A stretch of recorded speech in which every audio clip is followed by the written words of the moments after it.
This is NBK, nothing but Knicks. When send past the assist, you know that it's #1 show that breaks down the game. If you can't play defense, stay out my way. Dribble the ball, come down the lane. 5 seconds on the shot clock, who gon' win us the game? You wanna hear Nick updates and trade rumors? Post-game reviews, this the place to tune in. So tell a friend just to keep the ball moving. Like the page if you feeling the movement. Every game we coming to win. Give us a sub like a player that came off the bench. This is NBK, nothing but Knicks.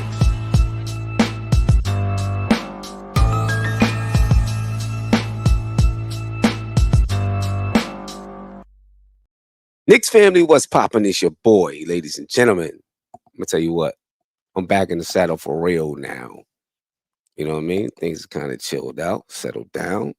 My studio still ain't set up, but I still can do what I'm doing. So the season is here. Training camp is here. You know what I mean? We ready to rock, baby. Tony, what's poppin' with you, brother? How you feeling? What's good, Sim? I'm glad you're back. Glad you're a little Yeah, little settled. I'm You know a what I little mean? more settled. You know what I'm saying? It's almost like you planned it this way with the season, starting. Hey, I was or maybe the season put you under pressure. I don't know. yeah, season put me under pressure. I was like, I gotta get popping, I gotta get moving, I gotta get back in the saddle. You know what I'm saying? So my hiatus is over. It's over. I'm back in the saddle. We about to rock, baby. Training camp is here. I'm excited. You know what I mean? Should be one of the best Knicks seasons in history, hopefully. So it's a lot happening. You know what I mean? So I just want to talk about what's going on, what's happening with training camp.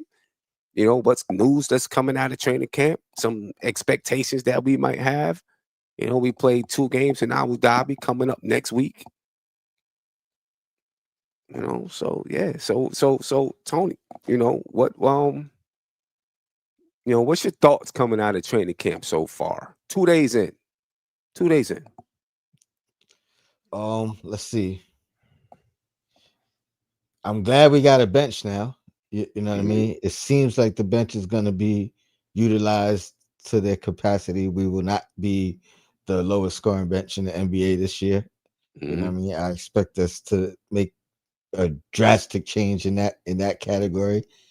It seems like both Brunson and Cat are going to have the biggest adjustments in more so Brunson, but I think they're both going to have the biggest adjustments in how they were utilized last year going forward to this year. And I think Deuce and Bridges, given no trades or whatever, I think they benefit the most from the changing within the top 4 players. Right. And I also think Woodson today gave Mr. Robinson like some glowing thoughts about his game and how he surprised them and his knowledge of the game and things of that nature. So we might see some things from Mitch that we haven't seen before as well. Yeah. Yeah. For me, I'll start with Mike Brown. I don't know that I've heard anything coming from Mike Brown that I haven't heard before. You know what I'm saying? It's a marathon. It's not a sprint. I think we've heard that a lot of times, from who. You know what I mean? I see people on Twitter, because Mike Brown said, "Oh, I want to touch the paint and then spread the ball." It's not like we haven't heard that before. You know what I'm saying? We heard that all the time. We heard Deuce say more, there's more player movement, there's more ball movement. Have we heard that from players before? I don't know if we've heard that. There's more player movement, more ball movement. I don't know. Mitch did say, he's doing some things that he's never seen done before. Probably because Mitch is limited and, he's really only played basketball, like really played basketball for Tom Thibodeau in the NBA. So, that would make sense if Mike Brown is bringing in some new things. It might be some things that Mitch has never seen before, not necessarily anybody else. Yeah, we'll see. I don't know if I've heard anything that we haven't heard before. From players, from coaches coming out of training camp. I'm talking about Knicks training camp specifically. So we will see how that goes. I will say Mike Brown is more engaging, more charismatic, which means that he could relate to the players a little bit better. You know what I mean? Catch their attention a little bit better. Be more of a. I don't want to say that a coach has to be a big brother or father or uncle type figure, but maybe give a little bit more of that feel when it comes to the team.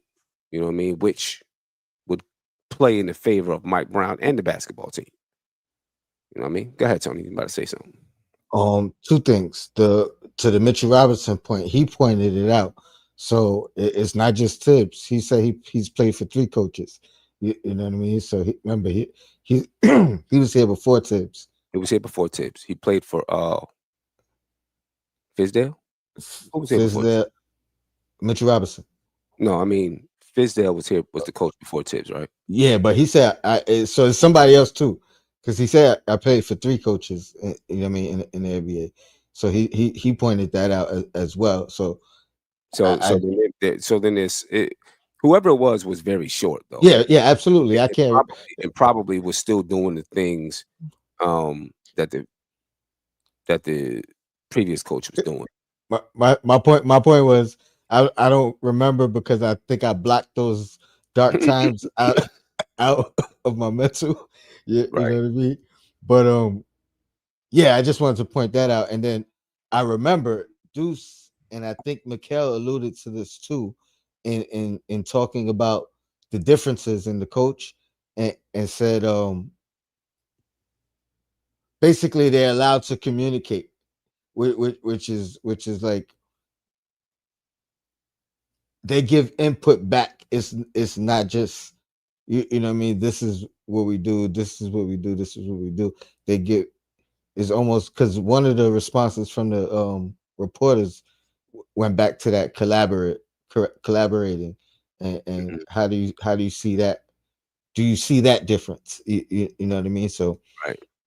I just wanted to point that out as something that yeah, I noticed in these interviews. Yeah. And Mike Brown was brought in to have a collaborative approach. You know what I mean? So, hopefully, that makes sense. I was listening to his interview because SNY posted the entire interview about 8 hours ago or something like that. He was talking about the pressure playing in New York, the pressure of, having championship aspirations, and he answered it graciously. That's what he gets paid for, to handle that pressure. So I think he invites it. I think he's okay. He invites it. He wants it. He is embracing it. You know what I mean? And I'm sure he has aspirations to be a championship coach. So, that bodes well for the Knicks. And it bodes well for the team. Now I did hear him say that he would like to have responsibilities, roles, rotations, etc., ready to go by the time the season starts. Basically, no later than game 3. He said, hopefully by game 1, but that, it may take 2 or 3 games, is what he said. Yeah.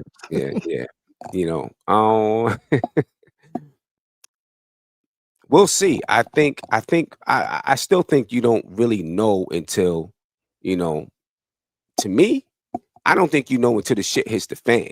That's when I think you really know what your rotations are. You know what I mean? So to me, that takes a little while. And the reason why I say that is because you just don't know how players are going to react in certain situations. You know what I mean? So you might get in a situation with a player. You might get into a situation with your team, and somebody reacts in a way that you're like, oh, I didn't know this person was going to react that way. I didn't know that this guy was going to panic under the pressure. You know what I mean? And so you might say, well, I need to change my rotation. Not really the lineup, but the rotation. You know what I mean? Because I can't play this guy in this part of the game or that part of the game. So I think it takes a little while to figure that out. He's new to all of these players. Do we have anyone on the team right now who has played for Mike Brown? I don't think we do. No. So I think it's going to take a little while for him to figure out all of the nuances of his players. You know what I mean? And then I think that's going to help dictate some of his rotations and lineups, etc. He did say he wants to go 9 to 10 deep, right? Which I guess you would say is a change from Tom Thibodeau, because Tom Thibodeau would last year with 8 deep, but he didn't have as deep of a bench. So, it's hard to make that comparison. You know, um, 9 to 10 deep. There's enough bench players, to talk about who's going to be the 9th and 10th players on the team. You know what I mean? Who do you think is going to be those 9th and 10th players? First off, let me just add to what you just said about the first, first game, second game, third game, the most having all these things in order. I think that dates back to what we said previously of him inviting the pressure. You know what I mean? He's putting the pressure on himself by saying these things, by not giving himself a bigger window to have these things in order. So, you know what I mean? He's living in where he's practicing what he preaches in that sense. But to your point, you know what I mean? You never really know until how you deal with a situation until you're in a situation. Yeah. You know what I mean? But I think the main thing is what he's saying is he's not worried about getting fired. He's gonna do his job. He's not looking over his shoulder. I would assume that's what he's saying, but again, that all depends on how the record looks too. all depends, right? I think this regime, is I think they've showed patience. I mean, one could say, with Tom Thibodeau, maybe they didn't show patience because of the timing of him being fired. But I think for the most part, they have showed some patience, and they'll give Mike Brown the same respect. I think they will allow him patience to develop the roster, right? No, not develop the roster, but develop the team, Chemistry. develop the chemistry with this basketball team. I think he will. I think they'll afford him that time, because he's going to need it. And even if they started out rocky, looking at the schedule, I don't think they're going to start out rocky. But even if they did start out a little bit rocky, I think he would. I mean, I think the front office, Leon Rose, I think they'd say, okay, this is maybe expected. Let's give it some time to see how it's going to flourish. You know what I mean? And I think they're going to be looking at, well, number one, they're going to be looking at results, but obviously they're going to look at the offense to see, is the offense, does it look different? Are you utilizing the players? Are we getting the most out of our stars? Are we getting the most out of our bench players? All of those type of things. I mean, so I mean, he's gonna be not on the hot seat, but he's gonna be judged from the beginning. There's no doubt about it, because there's high expectations. But I also think they're gonna afford him the time to let it grow and develop. So your previous question was 9 players. Who's the 9th player or who's the 10th player? Yeah, who would be the 9th to 10th player? So I'm gonna say, let's just assume Hart is starting, right? So now Oh, you got Mitch and Deuce. okay. You know what I mean? Or let me put it in order. You got Mitch and Clarkston, and Yabusele, and then Deuce. You know what I mean? So that's 4. That's 9 right there. Who's the 10th guy in that situation? Uh, I would say whoever earned that roster spot is probably the 10th guy. Brogdon or Shamit. And actually, if Brogdon earns it, he's definitely he might be the 9th guy. You know what I mean? Depending on how well Deuce is playing. Yeah. Hmm. So I would say that. Like, I don't know if Clarkston or pardon me, I don't know if Shamit or Brogdon would jump leapfrog all 4 guys, you know what I mean? Or Right. the other guys that been here. I don't think so. I mean, Shamit does play into the scheme of being fast because he can knock down a three. He can get it off his fingers fast, quickly, right? It can touch his hands and he can get up in the air. I think that helps you run because people have to spread out to that 3-point line, so it opens up the lanes, which helps you run. You know, he has the body to run, of course. You know, he can be a fast player and he can play defense. We've seen it in the playoffs. He can defend. So, you know, I think that is conducive to playing fast. But I agree with you. You know, I definitely agree. And to add to that though, Shamit was right behind. He was the guy right behind Mikal Bridges and all them sprints. You know what I mean? Like Mikal was way ahead of everybody. Then it was Shamit way Yeah, ahead of everybody else, and then it was like everybody else. yeah, But he also trying to earn a spot, so yeah. he's he giving it his all. Yeah, yeah, of course, of course. And you know, the sprinting, I know what you're saying, you know, just about him being fast. It doesn't necessarily mean you can run, you know how to run the floor because it's about spacing and all of that stuff too. But he's a veteran player, so I think he understands spacing. You know, I mean, because you can remember back when it was like Randall and RJ and they was running a fast break and they were like right next to each other. And you're like, what the hell are y'all doing? And we would blow the fast break, you know what I mean? Because the spacing was terrible. That's the one thing I would say about under Tibbs. The fast break spacing was never really crisp, in my opinion. It was never really clean to me. It never looked clean. And it never looked like we knew how to make decisions on the fast break. Well, one thing that Mike Brown has pointed out, he wants you to the first thing he wants guys to do is run to the corners. Yeah. He talked about OG, he talked about McCall, he talked about being fast and Mhm. getting to the corners. You know what I mean? Because if you're in that corner, you're an automatic threat, and then you're opening up the lane for whoever is bringing the ball up. Right. You know what I Right. mean? So or a cutter to cut through the lane, whatever the case. You know what I mean? So part of being fast is being fast. Oh, but to the Tibbs part, and I'm not defending him because I mean, but part of it was the personnel. You know what I mean? Like That's true. if you run into the corners, you got to be a shooting threat in the corner to to draw your guy over there.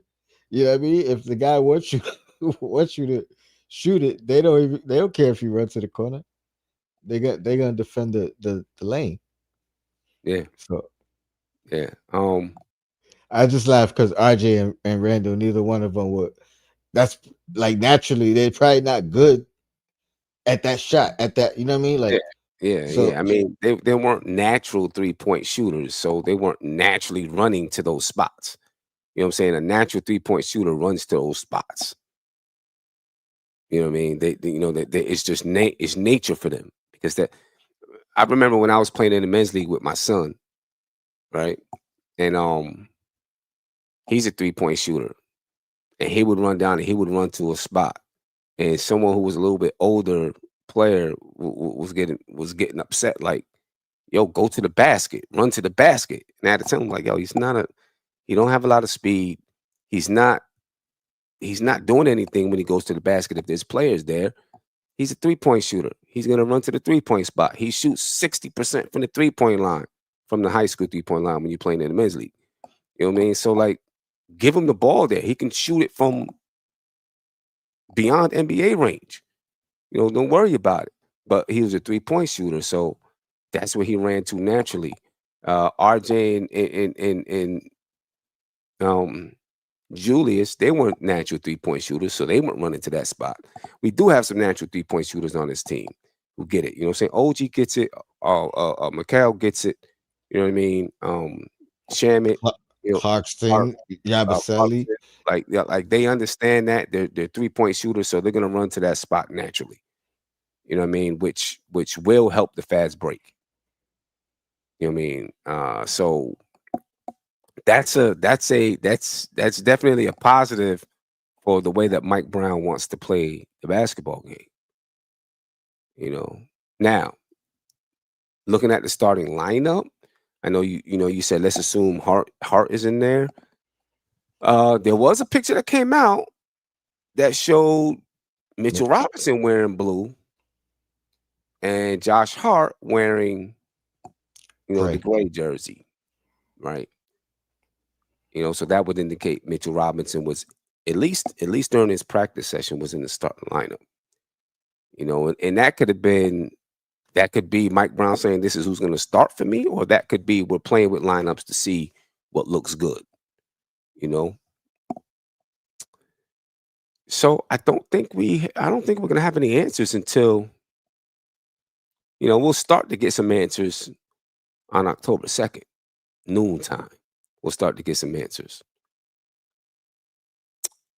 We won't have any answers until game night. I think he's going to be playing around and figuring out which lineups work the best. If Mitchell Robinson is the starter at the center spot, that means Karl Anthony Towns is at the power forward, OG's at the 3, McCall's at the 2, and Brunson's at the point guard spot. That's a lineup that we envisioned that lineup last year. You know what I mean? The lineup takes work because Mitch isn't a 3-point shooter. So it does take some work, but everybody else is a 3-point shooter, which means Mitch can just run to the basket. You know what I mean? And like Mike Brown said, he was like, I could throw a oop to Mitch because he can go up and get it from anywhere. You know what I mean? So if Mitch is running to the basket, that's going to help. It's going to help the 3-point shooters because guys are going to be worried about Mitch catching something coming to the basket. As long as he's trained to run to the basket the same way, and then you get the corners open. So, let's see how that transpires. But if Mitch is the starter, the backup, the backup lineup is going to be small. Cat would be the backup center, probably in a smaller, faster 5-out lineup. If you're talking about the bench. So, if that's the case, I'm going to say this: if Mitch is starting, the rotation might be 9. If Mitch is starting. The reason why I say that, because you got to have somebody sick. You don't have to, but I don't think you want a bunch of 6'4" guys on the floor and then a 6'10" guy, right? If Cat is the first one out, for you bring Josh Hart in, right? Move OG up. You know what I mean? Let him play in between Bridges, whether it's 2 to 3, put Hart at the 2 or the 3, whatever, however you want to consider it. You know what I mean? And then Cat could come back in to spell Mitch. You know what I mean? Maybe you run a 3-center lineup if Mitch is starting. I think that's the smarter thing to do anyway, because you don't want to overexhaust Mitch. You know what I mean? And you want to balance his minutes out. You're not worried about him playing more than 20 minutes. I think he's 18 for his career, right? Who? Mitch. Minutes per game. Oh, minutes per game. Yeah, I don't think he's ever averaged 20. So I'm not worried about his minutes. Yeah. I think you play a 3-center lineup. I mean, I'm just thinking. A 3-center rotation. A 3-center rotation, you said? I think you have to if Mitch is starting. Who's the third center? It depends. You know, what I mean? You might see Yabusele as small You ball. mean at the same time, or just the No, rotate? no, no, no, no. Rotation. Yeah. Oh, yeah, yeah, yeah. Possibly. I guess we'll see. I mean, I guess he could go 10 if he's going to use Huck Porty, right? So if he uses Huck Porty, there's going to be an odd man out, somebody. Because if he uses Huck, well, let me see. You got Deuce, you got Brogdon, you got Hart, you got Yabusele, you got Clarkson, right? If he used Huck Porty, one of those guys is out. If he uses Huck Porty, so who's out from that group? And if he uses and if he goes 9, well, still, if he goes 9, somebody's out from that group. Yeah, yeah. I don't know if he uses her party. I think he uses Yabusele first. Okay, so well, I mean, if he uses Yabusele, then that 5 right there is it. Then that's like mad small It is. because he's 6'8". I mean, you could also see OG guarding some centers. You know what I mean? Like it may be a positionless thing, depending on the matchup. If Yeah. it's a stronger guy, you might use Yabusele. You know what I Hmm. mean? If it's a more nimble guy, you use OG. Yeah. So that's going to be interesting. It's going to be interesting to see how that goes down. You know, yeah, that's going to be. And see, what I was thinking is, you take Mitch out the game. Say Mitch comes out and Yabusele comes in, and then so Cat's now at the 5 or Yabusele's at the 4. You know what I mean? And then you start trickling in some other guys while Cat's out there with that group, and then maybe you bring Mitch back in for Cat. And you have another lineup. As Cat's getting some rest. So you always got a 6'10" or above guy out there on the floor, or however tall Cat is. So you got a guy out there on the floor. And I mean, obviously, there's going to be moments where he plays a small lineup. It plays fast. You Mhm. got Yabusele and OG and McCall, you know, out there on the floor. And, that lineup might not include, that lineup may not include Brunson at the time, so that you have a little bit more length on the floor with Brogdon or something, since he's 6'4". It's really going to be interesting to see what these lineups look like. There's a lot of options. You know what I mean? And let's not forget foul trouble. You know what I mean? Which we've seen Cat get in foul trouble numerous times. Oh, Mitch, I think he's gotten better at it, but he's gotten in foul trouble numerous times. You know what I mean? Like, so that's gonna open the door for a lot of people to get spot minutes. It may be tonight, it may not be for a week. You know what I mean? Yeah. Hmm. What do you take from just going back to what Mitch said when he said he's seen things that he hasn't seen before? Boom, boom, boom. What do you take from that about Mike Brown and the offense? To And then be and, honest, and then Deuce saying the ball movement, man movement, etc. to be honest, I'll be 100% honest with you. You remember how early in his career I was like, Mitch don't gotta really learn too much because he could be elite at the things he's good at the time, and that'll get him a 10-year career. I Hmm. think I think that was a lot of coaches' philosophies.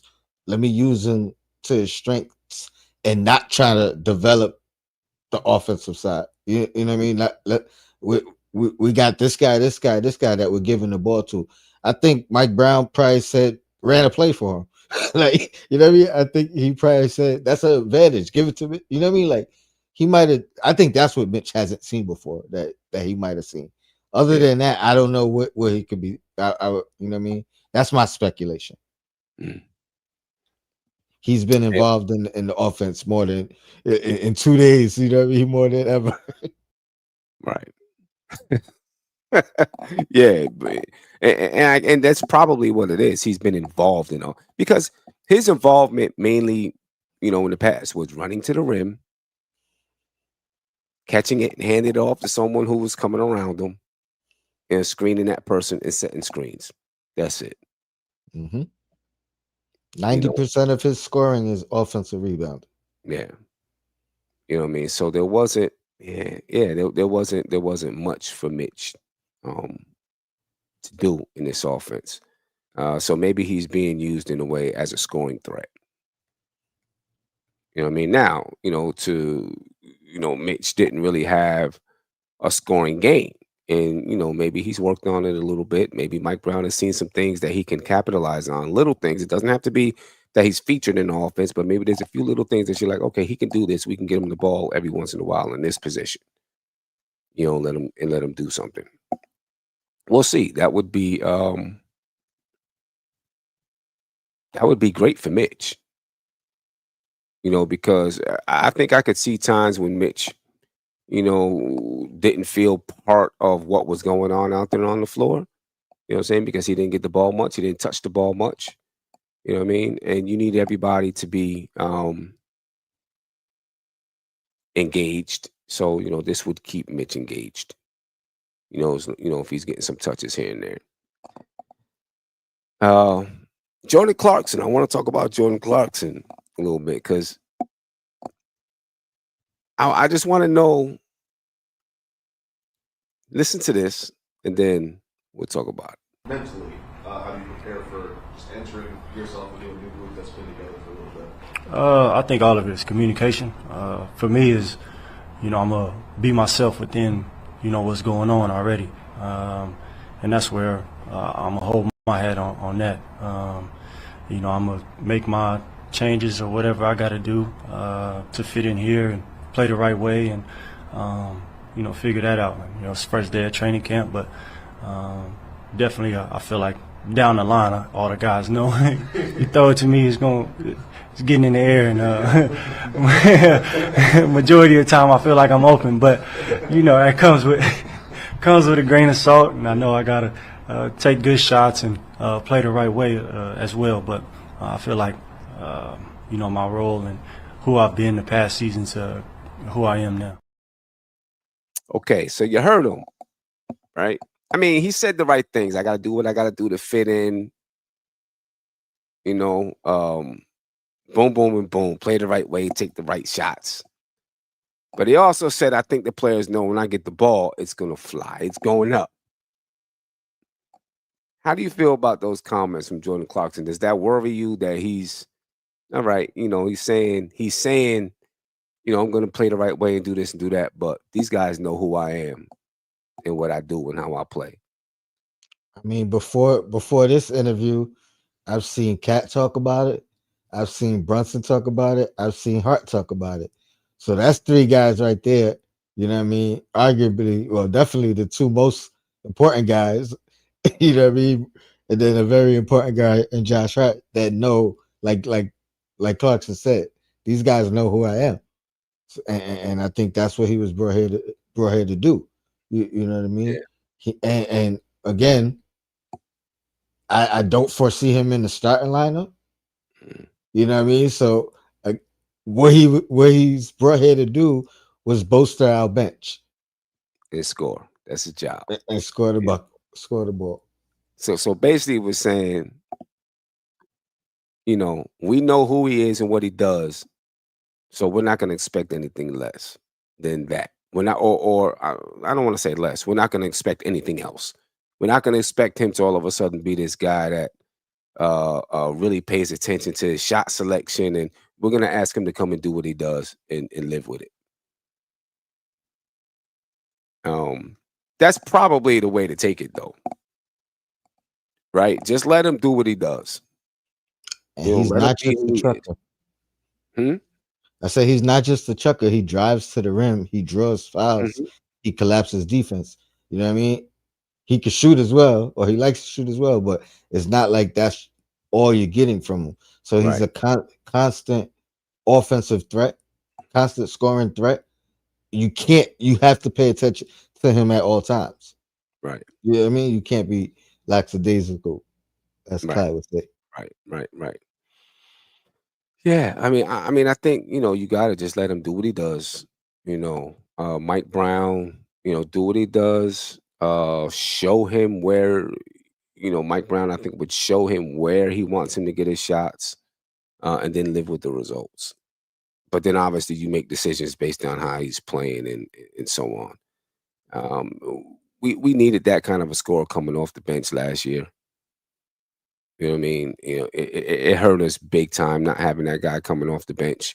So I think Jordan Clarkson is going to help us so much this year. Just having that threat, knowing that you can come in with a guy that can get you a bucket. We didn't have that last year. We didn't have anybody that can come off the bench and just get you a bucket. You knew was a bucket getter. They can put pressure on the defense. We didn't have that at all last year. So having that on the bench this year, and like Jay Rocks is saying, I mean, you look at our bench, going from our bench last year to Brogdon, Clarkson, Hart, Yabusele, that's a super upgrade. You know what I mean? You got Brogdon that can keep Clarkson at the shooting guard spot. Mm-hmm. Hart that can do what he does. And Yabusele who can, play, who would be playing a power forward or center spot with this lineup, depending on who else is in the game. You know what I mean? Like, that's a wild upgrade. That quote right there is my argument for starting Mitch.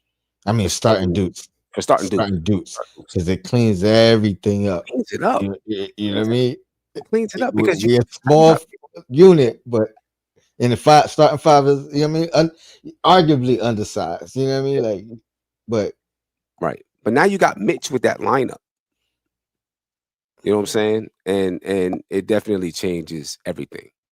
And I love having Brogdon with that group because Brogdon, Hart can get out of control.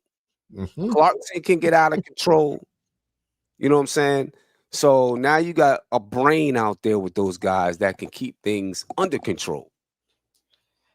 Another thing we didn't have last year, as much as we needed scoring, we could have used, if it wasn't a scorer, we could have used the guy that could calm the guys down and dish out, you know what I mean? Like you saying, a brain.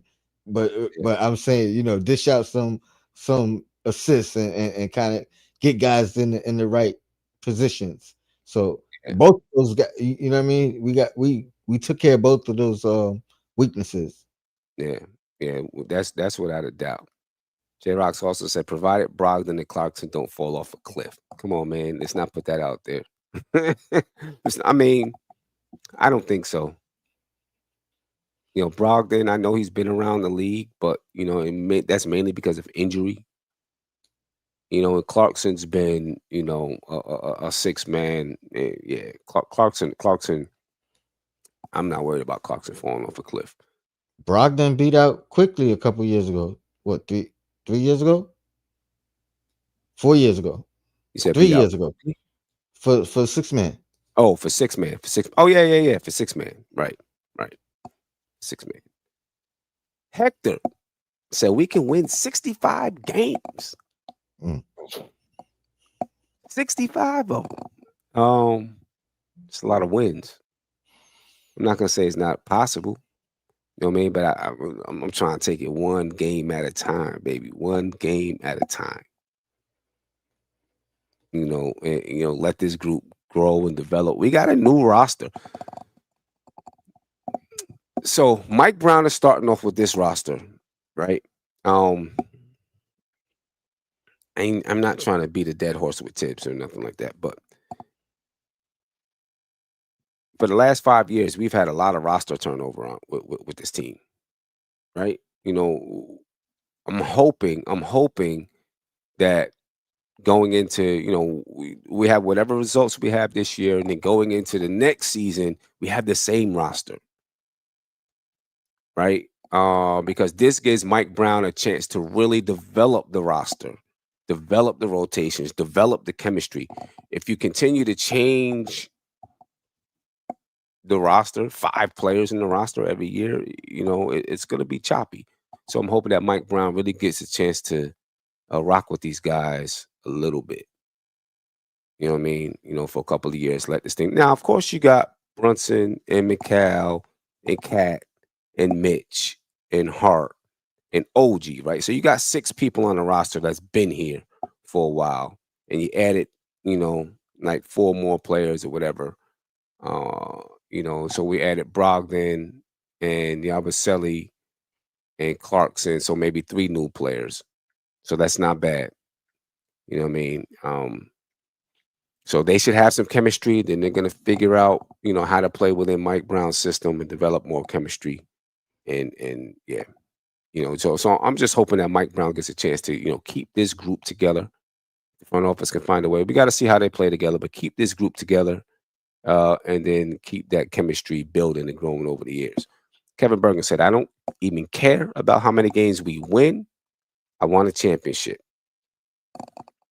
I dig it. That's all that matters is the results. I mean, I guess wins is part of the results, but the end result. You know what I mean? That's the key. You know what I mean? The end result. Championship. I don't expect a championship this year, though. Do you, Tony? I expect the finals. And I must say, let's see who we match up against. Yeah. I expect the finals. You expect the finals this year? I do. Okay. I do. I thought we had a path last year, but I thought we realized the path during the season. You know what I mean? Or even during the playoffs, if you will. Right. I think the path, we could see the path from the beginning. From the get-go, we could see the path. I think a big thing is really going to be how we fare against the top teams again, which we didn't do well during the season, even though regular season playoffs 2 different things. Mm-hmm. I just think we definitely got to make these teams understand that they got to see the path that we already see. That's what I'm saying. We got to show them that we on a mission. Yeah. I don't know if my expectation is the finals this year. I'm not saying we can't get there. I'm not saying that. Because I think it's possible. I'm just saying I don't know if that's not my expectation right now. My expectation is at least the Eastern Conference Finals. And then we'll see. And my expectation might change throughout the year. But my expectation. Go ahead. Question. Yeah. If we get to the Eastern Conference Finals, Mm-hmm. what's the scenario where who's the team you think could beat us? You know what I mean? I mean, like honestly, the scariest team to me, like just off of like potential and just if everybody is back to normal health, would be Philly. But other than that, like Boston got to retool, Indiana got to retool, and those other guys is not experienced enough. And I still think you got to have experience. I don't see a team in the East that has the cohesion or I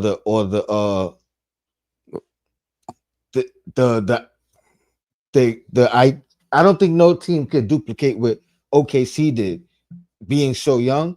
And even OKC had to go through a learning curve and a ladder. You know what I mean? And expectations rising to get to where they were. Yeah. So I don't think there's a team in the East. What about Cleveland? What about Cleveland? I mean, I know they didn't make it to the Eastern Conference Finals last year. And you talk about going through those struggles, that could be part of their struggle. You know what I'm saying? And their loss could make them even better this year. Their loss last year in the playoffs could make them better this year. I agree with that, but I think looking at our journey, like the Knicks over the past 5 years, I think they're like a year or 2 behind us. You think so? I do. And as far as the growing pains, the journey, you know what I mean? The being successful in the playoffs, expectations rising. Like I still think they're a year or 2 behind where we are currently.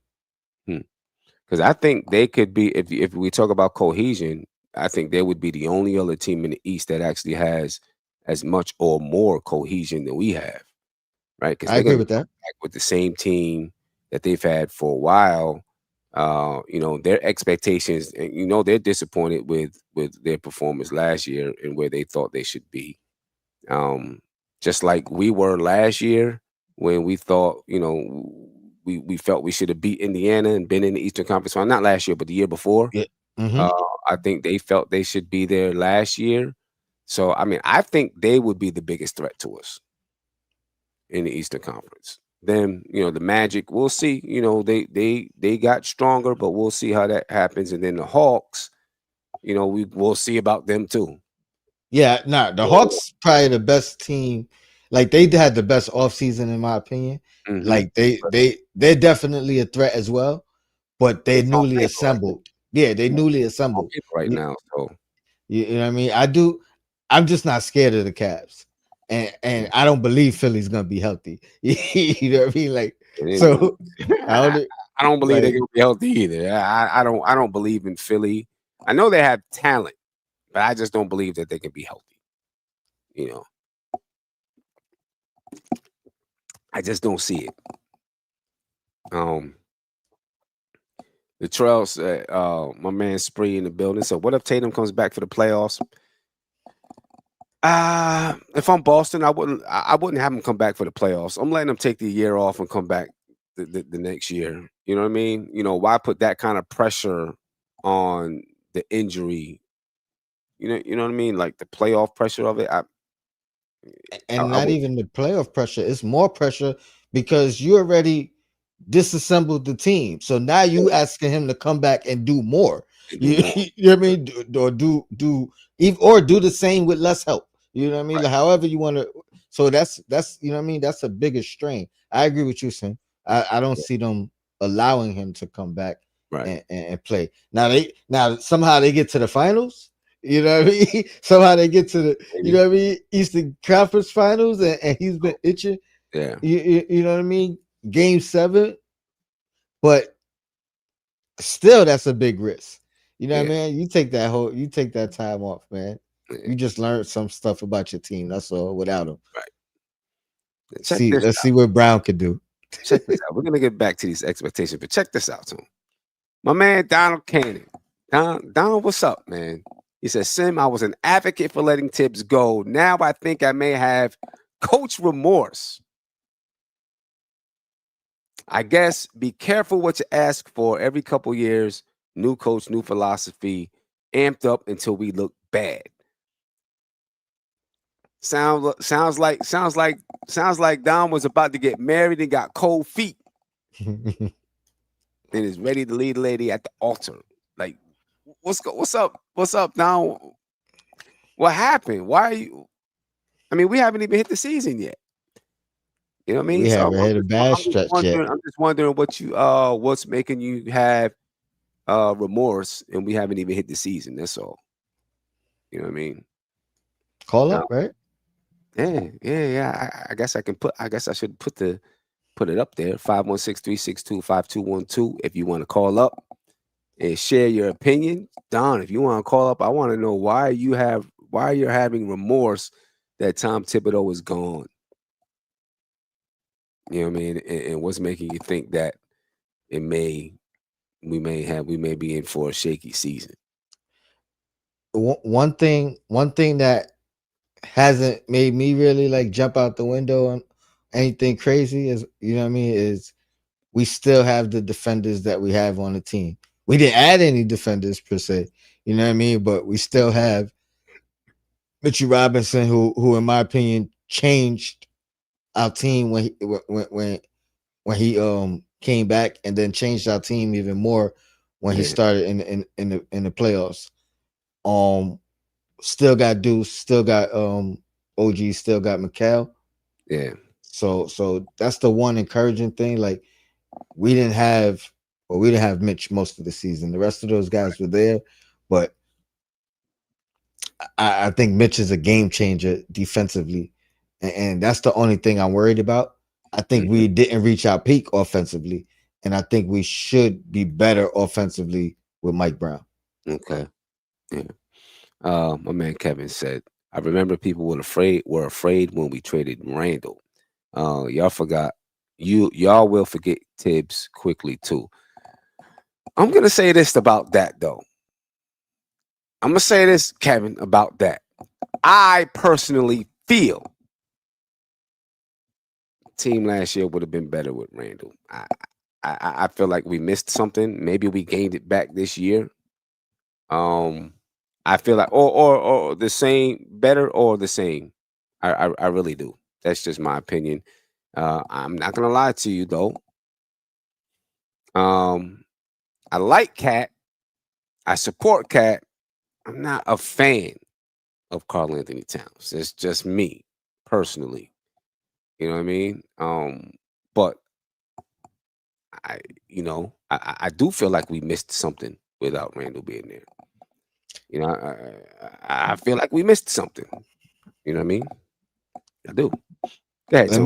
Let me ask you this, because I was on record of not being a fan of Karl Anthony Towns before he got here. He 100% changed my opinion. Let me did do you feel the same about Karl Anthony Towns now that you've seen him here for a year that you did before seeing him? Even if you're not a fan, I'm actually did he surprise you in what you've seen from him as a Knick, as opposed to like how you felt about him prior to? In the beginning, he definitely surprised me, right? He was really playing. I felt he was playing with a lot of heart. You know, he definitely surprised me in the playoffs. He added some things that I really did like. Even when he wasn't scoring the basketball, he was still rebounding the basketball. He was still going hard. So those things definitely made me feel better. I just don't know if I've changed. Let's put it like this: I'm used to his style of play with this basketball team, so I know what to expect coming into the season. And so it's not going to, make me. Still, some things still might make me mad, but I know what to expect from him. Here's what I'm hoping I don't see from him. I don't want to see him fade away in games. I don't mean a fade away shot. I mean fade away to where he's not touching the ball. Mm-hmm. You know what I'm saying? And he's not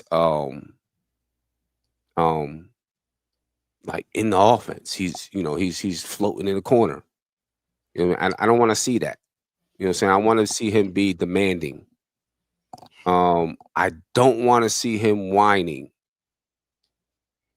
And I know Julius Randle would whine to the refs too, but I feel like Cat's whining is a little bit different to me. I don't like. It's a soft type of whining. It wasn't gonna get him a technical. Yeah, yeah. You know what I'm saying? It was a crybaby type of whining. I don't want to see that. Just play the basketball game. I personally, for me, I don't like seeing when he tries to be braggadocious and stuff, because I don't feel like it's really him.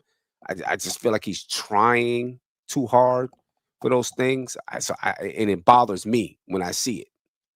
I don't know why. Like when I see him do these little things and make gestures and trying to talk to trash talk to the other team and stuff. I feel like I don't know. I feel like it plays into him being soft and players looking at him like, "Shut up!" Like You're not like that. yeah, you know what I'm saying, and that bothers me. You know what I'm saying? I don't want him to do that. I don't want him to try to be a tough guy. Just play your game, because every time he tries to be a tough guy, he picks up these dumb fouls by pushing people. You know what I'm saying? Because he's trying to be a tough guy. He's just not that guy, and nobody believes it. You know what I'm saying? So don't try to do it. You know what I mean? And so those things bother me about him. See, I've learned, and this is not Karl Anthony Towns specific. This is just in general. Sometimes you gotta separate the personality from the player, because me looking at his performance last year, the reason why I give him so much credit and kudos, because I think even though he's one of the star players, the second best player or first, however, I think he did what he did despite not being a focal point. You know what I mean? I think part of him fading away because he never really was a focal point. To your point is the time the him getting the numbers he did and being aggressive at times, that was to go get it. He's not going to be that guy for 48 minutes or for every minute. Maybe with less minutes he will, whatever. Maybe it's got to get pushed. Maybe he's one of those guys, but I don't think he was pushed to go get it either. I think I agree he faded away. He wasn't demanding and asking for it, but he also wasn't being sought out Okay. and saying go dominate. Right. You know what I mean? He wasn't, and he might be one of those guys that got to get nudged. You know what I mean? Like yeah. Or fed. You know what I mean? Also new to the team, not trying to ruffle feathers at all, wanting to fit in. So I think all those things combined, I give him more props. Like especially I was on record. I did not want him before the trade even. All the talks about it for years. I did not want him. I thought he was soft as you know what I mean, but he showed me he's tougher than I thought he was. Not with the gestures and all that, but you know what I mean? Like just he ain't getting punked out there. And I don't know. I don't think he's getting punked I out don't there. know, man. I don't know. I don't think he's getting punked out there. I don't know. I don't think he's getting punked out there. You can see it. You can see it when somebody is scared of somebody else. You can see it in their face. You know what I mean? Like you can see it in their demeanor. You can tell when somebody don't want no smoke. You know what I mean? Like I don't see that. I don't see that in him that he ain't gonna stand up for himself. He ain't gonna like he might. It might be a detriment. It may not be the right timing and things of that I nature. agree with that. I think he's gonna stand up for himself. So okay, he's not getting punked. I agree he's gonna stand up for himself. He gonna fight back. He might lose, but he gonna fight back. He'll fight back. I guess he'll fight back. I don't know. I just think, like, I don't know. I don't know how to explain it. I think people look at him like, yeah, all right. I know exactly what you're saying though. That's why I worded it the way I worded. It's the personality more than the play, I think. Yeah, and I think that's affecting your if he if he gets bumped too hard and he says something, like someone's gonna look at him like, all right, you keep talking shit and I'm gonna glass the F out of you. You know what I'm saying? I don't know, but I can put that aside though and just support him. You know what I mean? The basketball player. I can, put those things aside and just, celebrate the things that he does well, because he's a hell of a 3-point shooter. He can, he has great footwork for a big man. He has passing skills. You know what I mean? He can handle the ball a little bit. I still don't believe in his post-up ability because he doesn't use his lower body well. You know what I mean? So it's like he's posting, but he's not pushing his defender back. And he ends up, having to shoot a fadeaway. I don't know, like, why he doesn't use that lower body. He's strong. You know what I mean? So I don't know why he's not using his strength to actually move his defender. I wish, someone would teach him how to use his body in that way. He's so not wide though. Better. I think. Pardon me. He's not wide, and I think that's really his problem with you know what I mean, like trying to have his way. He almost has to use, like, because of his, I'll say, body type. He's got to use more finesse than strength to kind of be out there. You know what I mean? Like he's not gonna move Joel Embiid or Jokic or some of these wider centers. You know what I mean? I think I don't think he has lower body strength as much as upper body strength. Yeah, I mean, and he's slim waisted. Yeah, like Hakeem Olajuwon, he could back people down. You know what I'm saying? And get in under the basket so he could score. Of course, he had the dream shake and fade away. He had mad moves, but he could back people down. When I look at Cat, he's bumping the guy, and the guy is just like standing and like, and then Cat ends up fading away. So I think there is a way that he can learn how to use. I don't think it's too, maybe it's too late. I don't know. I think there's a way that he can learn how to use it. So that he could, be more effective in actually, backing this guy down into the paint, drawing in the defenders. And he's a great passer. He's tall, so he can still see over top to pass the ball out. I think that would help his game a lot. The other thing I would like to see him do is, the coaching staff work with him is not picking up silly fouls, because we need him out there on the floor. You know what I mean? So not picking up. He picked up a lot of silly fouls last year. Now I guess it's plagued his career. You know what I mean? So, not picking up these silly fouls, because we need him out there on the floor. But don't get me wrong, ladies and gentlemen. I support Cap. Not a big fan, but I want him to do well for the New York Knicks. I want to get back to Mr. Ken. Oh, were you going to say something, Tone? I just wanted to throw this comment up and then comment about it. He said he didn't back down from Draymond, LOL. And that was the instance in particular where, Draymond was trying to punk him. He was trying to punk him, in the media. He was trying to punk him on the court, stood his ground. And in turn, I think Draymond was looking at him in that same kind of vein of what you were describing. Like, like, we don't believe you type. But when Draymond spoke about it afterward, he definitely gave him his props and said he earned some respect for him. You know what I mean? So I think that's really what it is. What I will give you is this about Cat. He's not the guy that people are not gonna try. You know what I mean? They're gonna try him. You know what I mean? So I'll give I'll give you that. Like, they're gonna test him. You know what I mean?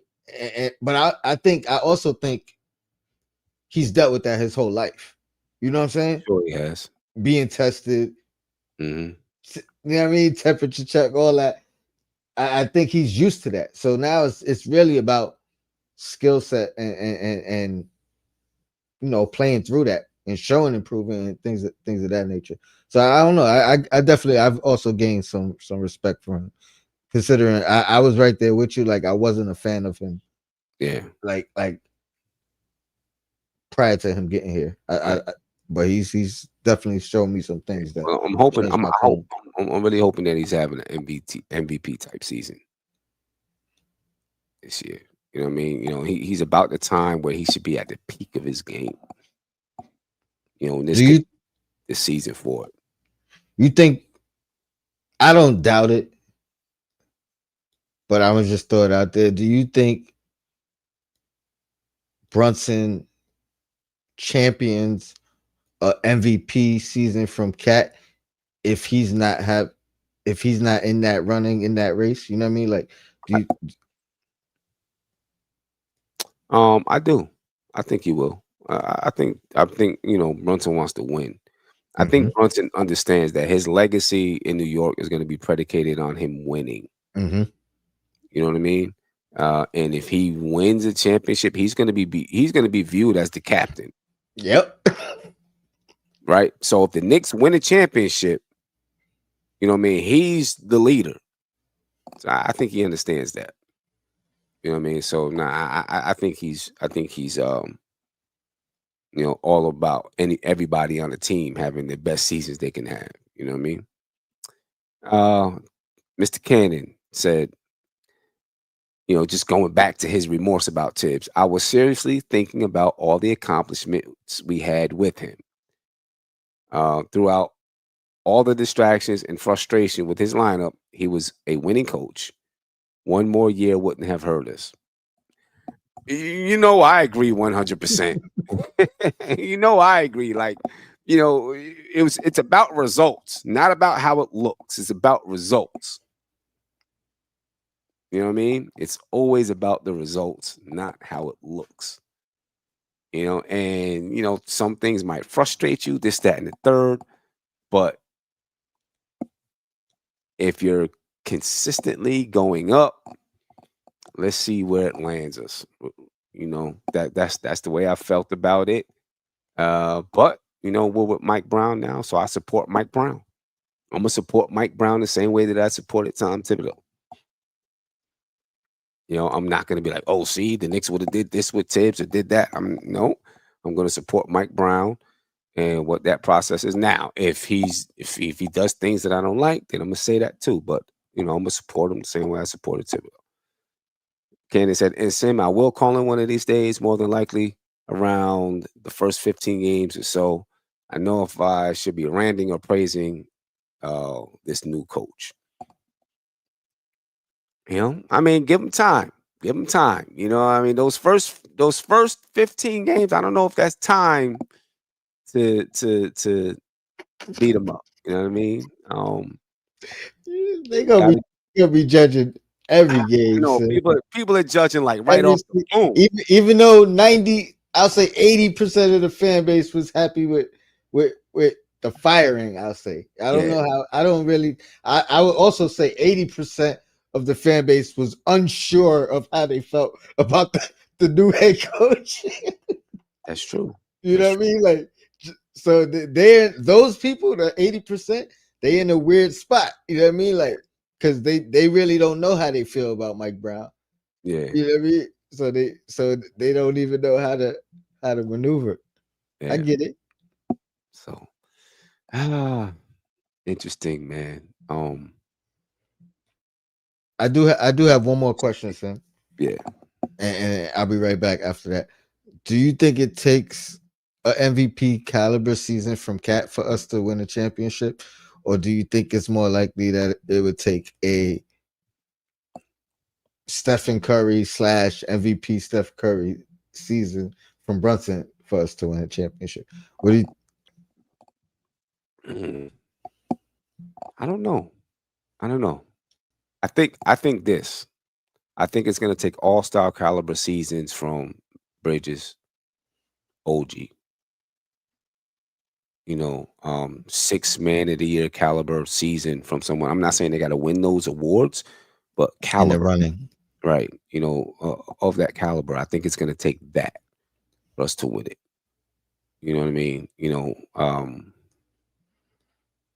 Yeah, because Brunson's going to put up those type of numbers, even if he's not in the running. The MVP type numbers are going to be there.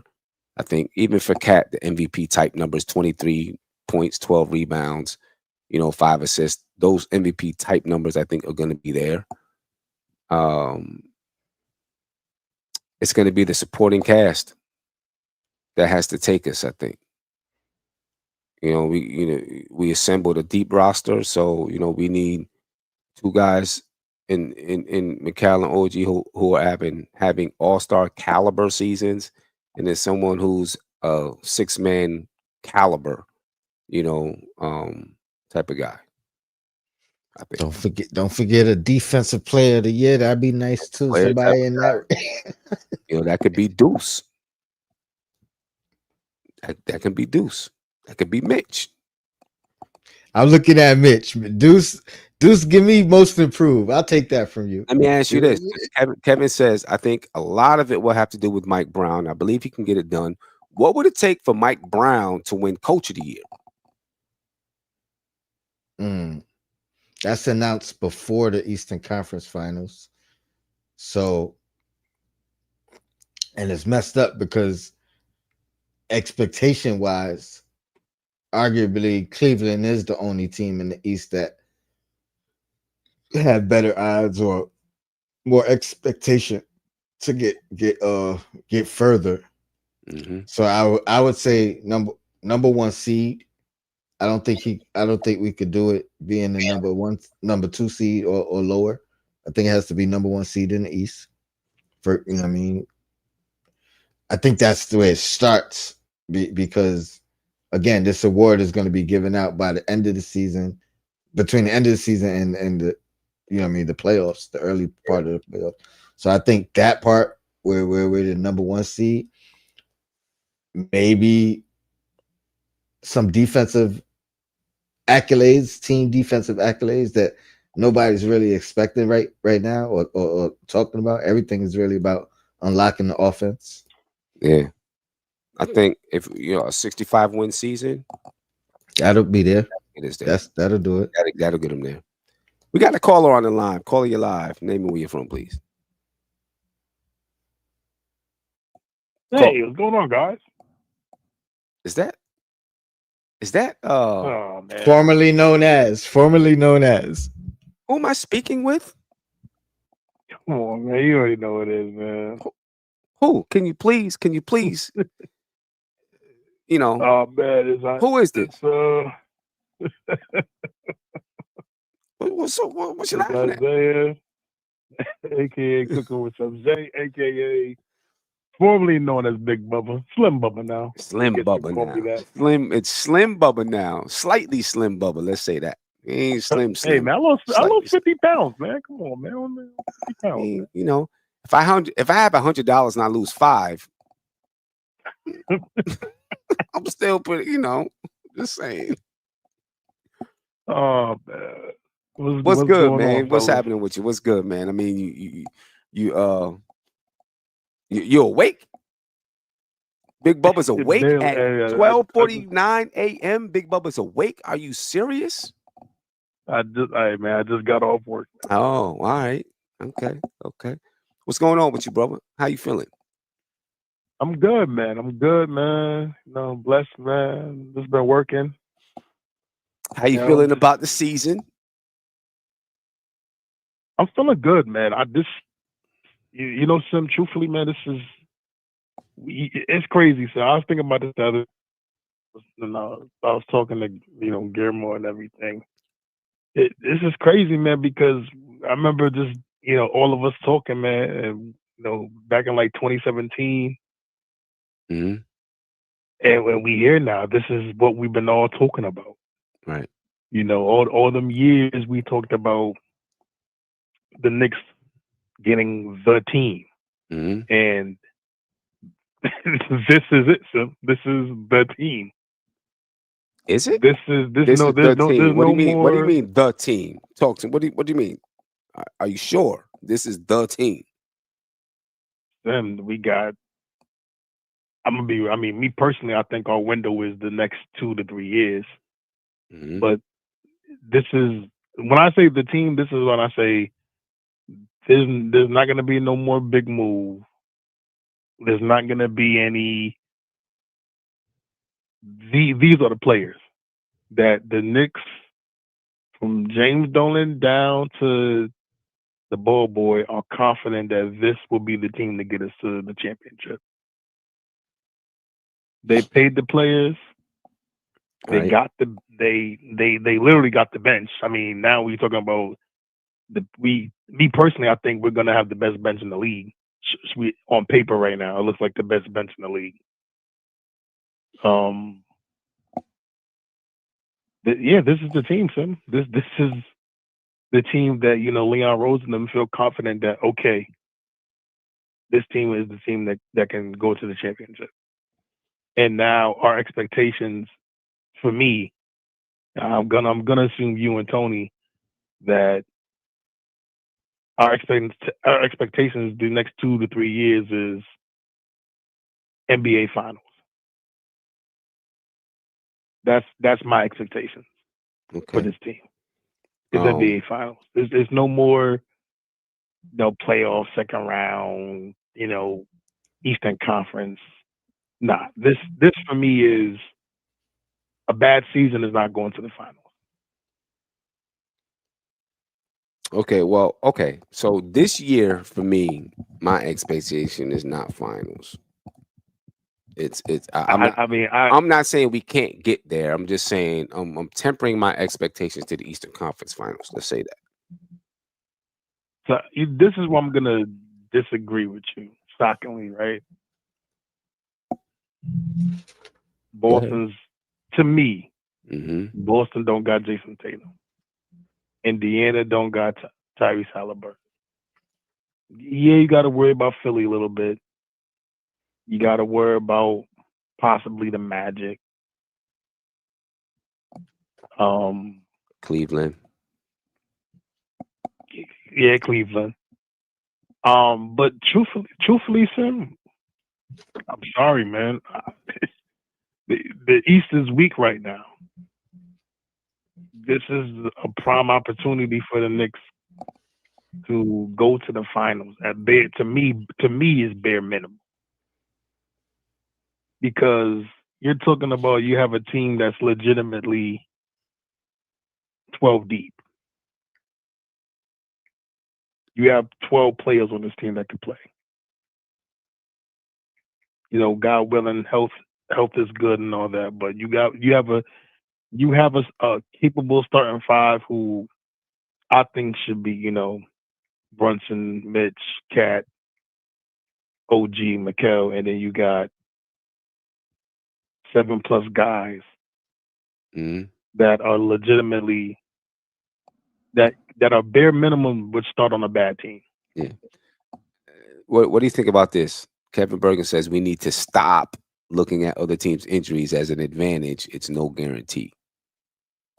No, it's no guarantee, because here's the thing, right? He's correct, because at the end of the day, right?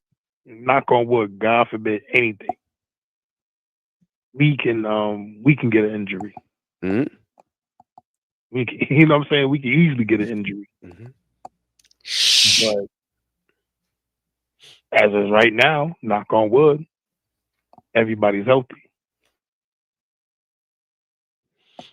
And like I said, we gotta get through the season first. And we gotta get the chemistry. I know that, but I mean, Sim, this you know what this team reminds me of, Sim, that I thought about, and maybe I don't. How do you feel about this? Remember, even though I think it's one of the most overrated titles ever, the Celtics title, Which one? right?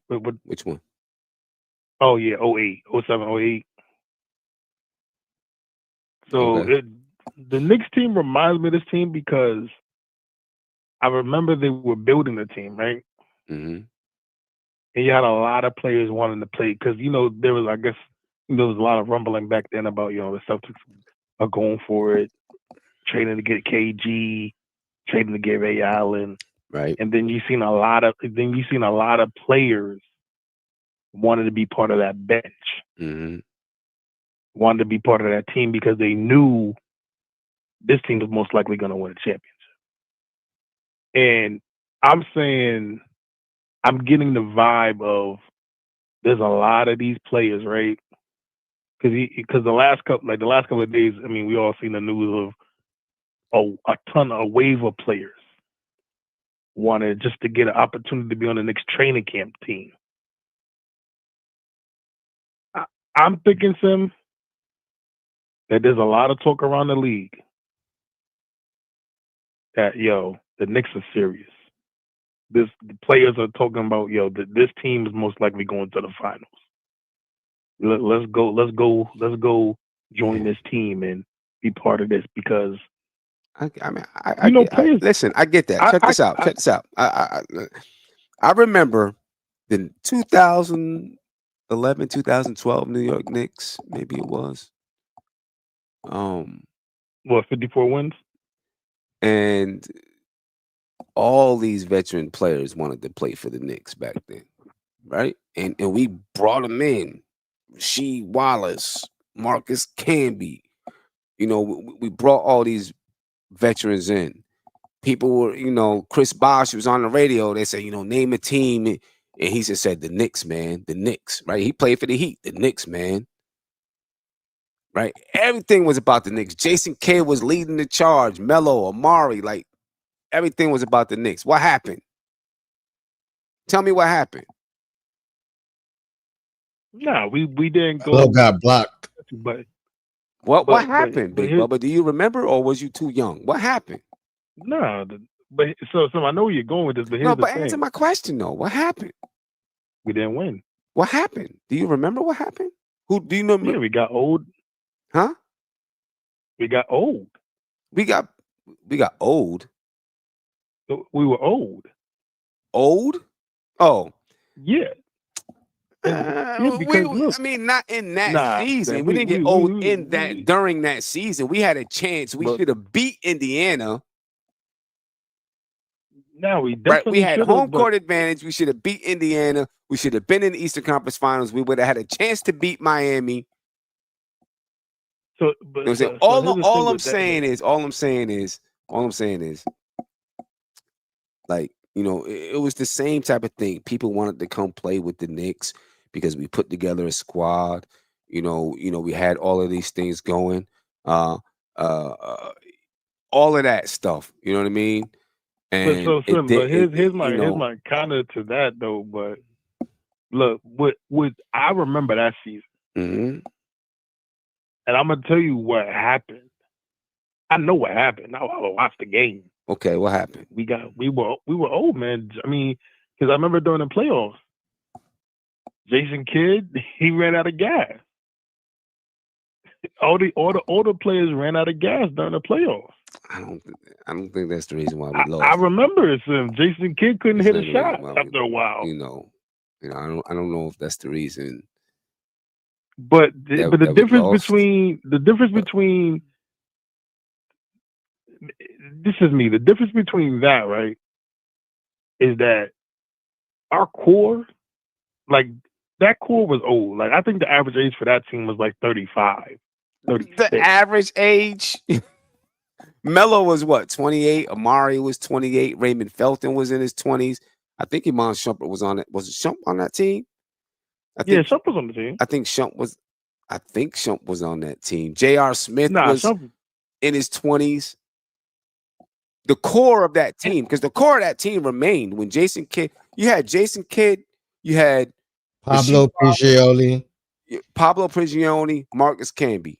Right, those guys were older, but you Kurt had Thomas. the core of that team was young and came back the next year.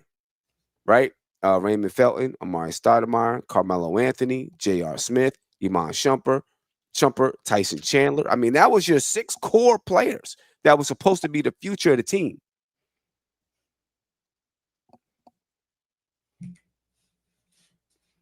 I just think it's different this time. So I think we just. I hope. I mean, I'm not saying. All I'm saying is. Also,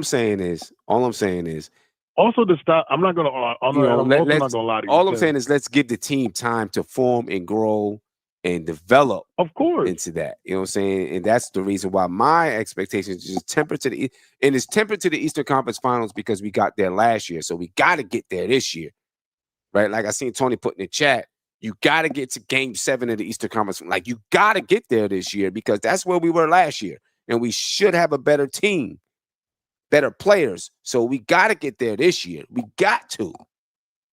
So, Slim, you know what I'm gonna say too? That this is the most important thing for me for this team. The number one thing. I don't care what nobody says. I don't care what, and I'm gonna say this throughout the whole season. This I'm gonna stick with this right now. What I'm gonna say. The Knicks, if they want to go anywhere, if they want to win a championship, they have to buy in defensively. I agree with that. They have to. I agree with that. I don't think because there's gonna be an issue with it. The points. I'm not gonna lie to you, and I'm gonna be confident when I say this. I'm not worried about the points. That might bite me in the butt later. I'm not worried about the points. The points is gonna happen. There's literally too much offensive players on this team. Yeah. To not get the points. I mean, listen, I agree with you. They've got to buy in defensively. Because that's why the Thunder won. But here's my thing. A person can buy in all they want. Big Bubba, you can buy in defensively all you want. You're not a good defender. I played against you. Hey, man. You can buy in all you want. You can do all the work in the world. You can work on your lateral movement. You know what I'm saying? You can lose 80 pounds. This ain't the same Bubba, man. Listen, you can lose 80 pounds. You can buy in. You can work on your lateral movement. You can work on your squats. You can get in your defensive stance. You're still going to get burnt. By who? By me. No. You dig what I'm saying? So, like, a person can buy in. A person can buy in can they actually do it on the court, though? That's what I'm saying. Well, listen, if So- the Knicks play defense like the new bubble, we good.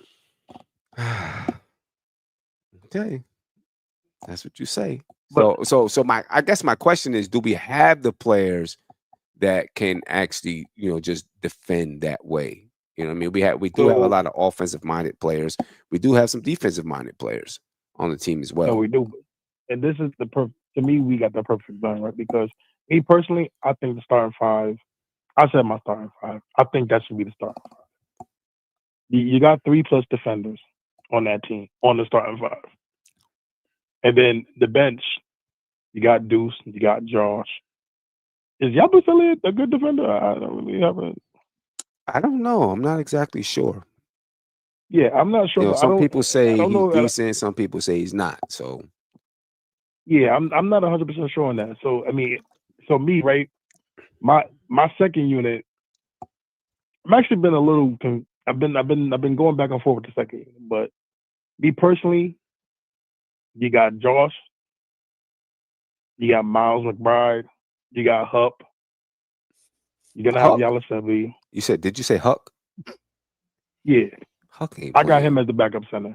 Okay. I don't know. I don't know. I don't know how much he's gonna be playing though. I don't know. I'm not sure. Well, you send me. I'm going basic because if you got Mitch and you got Cat starting, I'm gonna have Huck coming off the bench. Okay, so who's gonna be the person out if Huck's coming off the bench? You got Deuce coming off the bench, Clarkson coming off the bench, Brogdon coming off the bench, Hart coming off the bench, Clarkson coming off the bench, Yabusele coming off the bench. This is the tough part for me, man. I ain't gonna lie to you. I'm torn between Deuce and Brogdon. I'm torn. So one of those two guys you're saying is going to be the odd man out? In my opinion, yes. I read a report that Brogdon was kind of guaranteed some bench minutes. That he's going to be playing. Let's say that. I don't know how much they guaranteed, but he's going to be playing. The plan is to play Brogdon. Let's say that. So, all right. So, okay, if that's the case, then right, we know he's playing. We know for a fact Clarkson's gonna play. Josh is gonna play. I mean, I like Hupp. I think Hupp should be playing. I think Hupp showed a lot of promise, and to have 3 good centers on your team, I think for me to buy in defensively, you need at least 2 of these centers to be defensive minded, because we just kind of know what Cat is at this point. We kind of know what Cat is, so you need 2. Like I said, Sam, I'm torn. I'm torn because to me, it's either Deuce or Mark and Brian are not going to be playing a lot. I think the Knicks need Brogdon. I think the Knicks need his brain. He is our Jason Kidd. And Deuce is one of our 4 defenders on the team. Yeah. Right. You talk about defense. So you taking Josh out? I'm taking Huck out. I'm not putting Huck in. That's what I'm doing. I disagree, man. I'm using Cat at the backup center spot. You can't have Clarkson in there. I'm not saying that Huck won't play at all. I don't think he's going to be a permanent part of the rotation. I think he may play on some nights if we're playing a team that's really, really big and you really need him. He may play some, 10 minutes or something like that. But I heard that they really like Huck, man. They like Huck. I mean, you hear that a lot about a lot of players. Ask him about Dadier. If someone asked him about Dadier, oh, we really like Dadier. I don't mean he's going to be on the floor. But the difference is that we've seen Huck play like meaningful minutes. We did. Impactful minutes. We did. And he played good. You know who didn't? You know who didn't see him play meaningful minutes? You gonna say Mike Brown? Ding, ding, ding. But here's the thing, though, right, Tony? Though, here's the thing: if Huff didn't get hurt, he was going to be playing. I agree. He was going to be he was going to play. I like Huck, but right now Huck's an insurance policy. He's there to play if somebody has to sit a game. He's here to play if somebody is in foul trouble. You know what I mean? He's here to play Tony, in those instances. I get it, man, but also here's another thing too, right? Me personally, I'm tired of the Knicks being small. We're still kind of a small team, because Yaku Sabres is a undersized power forward. I mean, in our bench, if you look about it, how tall is Clarkson? What, 6'4", 6'5"? What we 6'2", 6'3"? Oh, Clarkson, see, look, I mean, most we don't have a big wing coming off the bench. We got mainly guards. Pretty much it's guards coming off the bench. We don't got any wings. I know. So I can't say me personally. I can't say Huff's gonna be out because now we're talking about losing a 7-footer, and out of that, right? Who's gonna be the rim protector for the second unit? That's what I'm looking at, because, like I said, me personally, we got to buy in. We got to be defensive, because if we want to win a championship, OKC, man, all of them dudes play defense. All of them. It's not like we could take it's a problem when the superstar plays defense. You got SGA playing defense. Pretty good at defense too. It's no break when it comes to OKC, when it comes to this defense. Second unit played defense. First unit played defense. I mean, you got guys fighting for Defensive Player of the Year on that team. We got to figure that out, and we can't be small, right? Because they got Hartenstein. They got I forgot the kid's name. The young kid's name. I forgot his name. Jesus, I know you're talking about. Yeah, they got him. I mean, you're talking about, you got Chet. Yeah, Caruso. Caruso's not a big guy. But then he played defense like a big man. He played but defense he's not like a big guy. You said you're talking about us being small. Then you mentioned one of their small players. Oh, well, I'm talking about their guys. And then you got, like, I think Grant Williams. How tall is Grant? Like 6'7", 6'8"? Who?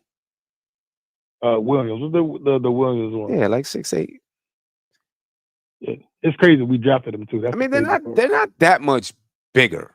You got Chet, but Chet doesn't play big, really. You know, I'm more saying, Sam, that they just play. All of them play defense. I understand that. They all play defense. I get that. I just don't think Huck is going to be in the lineup. I don't think Huck's defense changes things so much that you're like, we got to put him out there. I don't think he's going to be in the lineup. In the regular rotation, I don't think he's going to be in there. So, man, you took him with us. That's a small second unit, so. Well, I know, but it's not going to be, you're not putting that group all in at the same time. So Cat will play with the second unit, right? And be the big guy in the second unit. And then when it's time for another substitution, Mitch will probably come in for Cat. So you will have a big guy out there on the floor.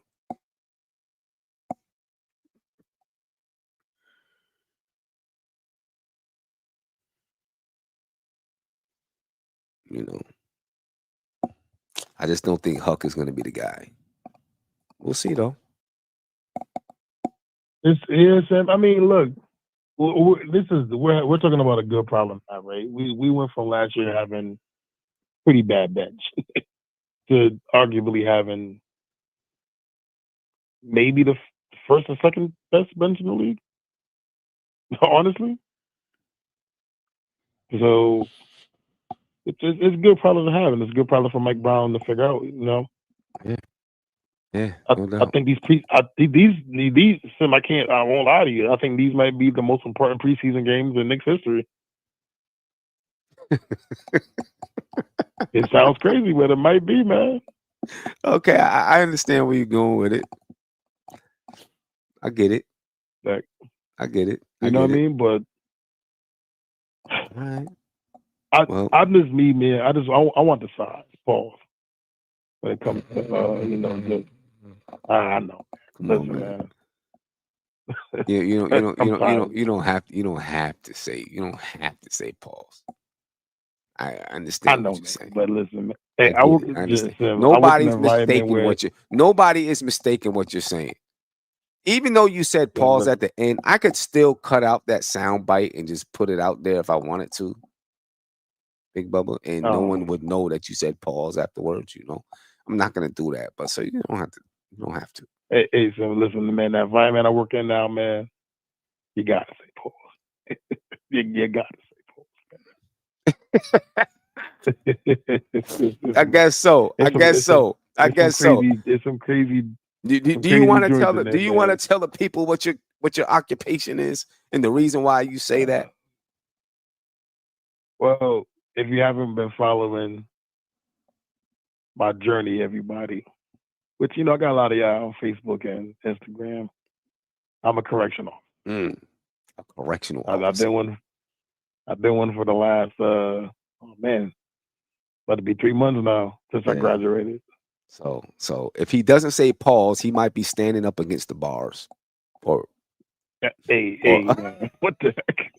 Yo, Sylvia, what? Or otherwise, or never mind. If you, yeah. Oh man. Oh, Sim, you know what's funny too, man? Sim, a couple of my coworkers, they recognize the show. By the way. Okay, that's what's up. They recognize the show, man. They recognize the show. They love the show. Good. That's what's up. Appreciate that. Oh, bad boy. Yo, Sim, man. I know don't stand up against the bars. Sim, that's crazy. Man. Don't stand up against the bars. Just don't. Just don't do it. Man. You're losing weight and everything. Don't stand up against the bars. That may not be in your benefit. I don't even know what to say to that, man. Actually, it's funny, man. I got one of the inmates, man. He's a Knicks fan, man. That's the guy, man. He's always saying Knicks in 6, man. Every time I walk the unit, man. That's what's up. All right. That's what's up. Hey, Sim. Tell him. I just want to say, man. Tell him if he has the opportunity to catch the show. No, yeah. If that happens, he gonna get that shit. He gonna get that confiscated. So, hey, man, Sim. I'm telling you, Tony, man. The three amigos, man. We are back. I'm super excited for this. Let's go. I'm super excited for this season, man. I'm pumped, Sim. I'm proud of you, man. Listen, man. Like I said, man. If you've been here since 2017. When we used to argue about Frank Ntilikina in the back of the chat. Frank Ntilikina. Yeah. Well, they'll remember those days, Sam. They'll remember the Frank Ntilikina days, man. Right. It's I mean, who wants to remember that? Right? Yeah. I said, well, we back. You know what I'm saying? We back. Yeah, man. In full effect. It's going to be a good season. Listen, regardless of what happens, Sam, I know we're going to have a great time on the chat. No doubt. We're going to laugh. We're going to argue. You know how we do. No doubt. I'm super excited for this season, man. And listen, man, we've been talking about this for years, man. Having this kind of team, having this kind of talent. And it's here, people. Yeah. So we've been let's see. Yeah, let's see what we're gonna do. I'm ready. I'm ready for a parade. Man, I'm ready for a parade, baby. I'm ready for it. But Big Bob, I'm gonna let you go to sleep because I'm about to go to sleep. Yeah, I'm tired. Listen, man, I gotta go back to work tomorrow, man. Yeah. Well, just stay off the bars. That's all. Hey, yo, stay off the bars. Yo, sir, man, I'm going, man. Good night, y'all. Tony, man. Black is fine. Right, man. I'm gonna go ball, man. Stay off the bars, you crazy. Just please stay off the bars. Bye, man. Peace. Boy. Anyway, Tony, man, I'm and head this one off, man. Great show. Great show. Great turnout. Salute to the chat. Yeah, a late night show, but I'll be back on tomorrow night. You know, we ready to kick this thing into gear. Season is coming, baby. You know, and a lot to talk about. Ladies and gentlemen, we appreciate your time. And I will see you tomorrow night, about the same time. See you tomorrow night. Any last words, Tony? Your blackest time. Shout out to the chat. That, ladies and gentlemen, be easy. Catch you tomorrow. Peace. This is NBK, nothing but Knicks. When Sim passed the assist, you know that it's #1 show that breaks down the game. If you can't play defense, stay out my way.